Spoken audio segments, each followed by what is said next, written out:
Today we continue with our new series, Questions Surrounding the First Commandment. And we began yesterday with the very first question: how do you know there is a God? And if you remember, there were three answers to that question.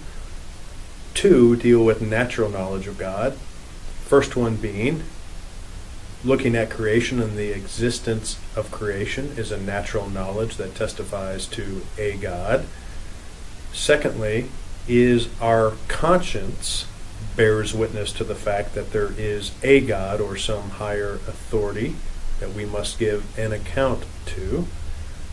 That's natural knowledge. And the third one is revealed knowledge, which is a result of the scriptures as to their helping us define who that God is. So it moves from natural to the revealed knowledge of God. But today we're just talking about the second one, which is my conscience bears witness. And all the people in the world have a conscience which bears witness to the fact that there is a God.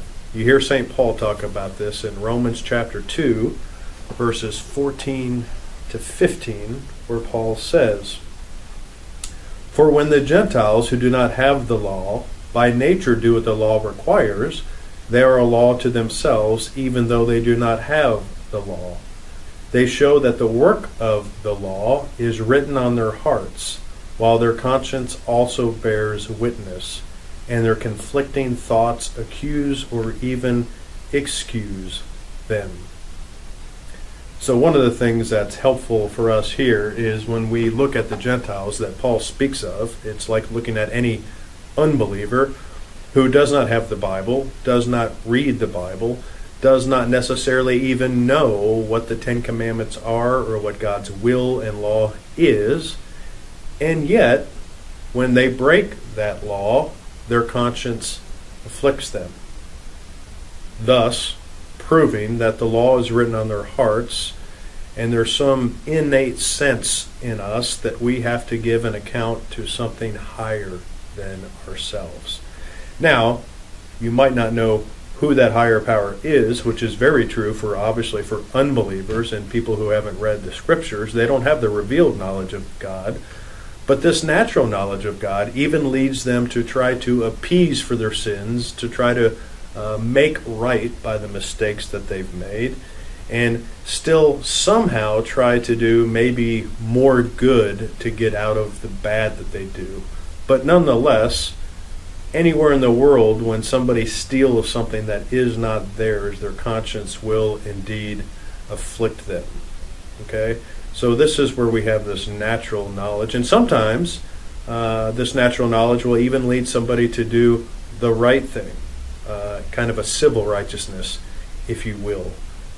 But it's because of the conscience and the work that their conscience has done on them and helping to even shape their life, even though it doesn't mean they're going to be shaped for salvation without knowing the revealed God. But nonetheless, that conscience bears witness that there is a God.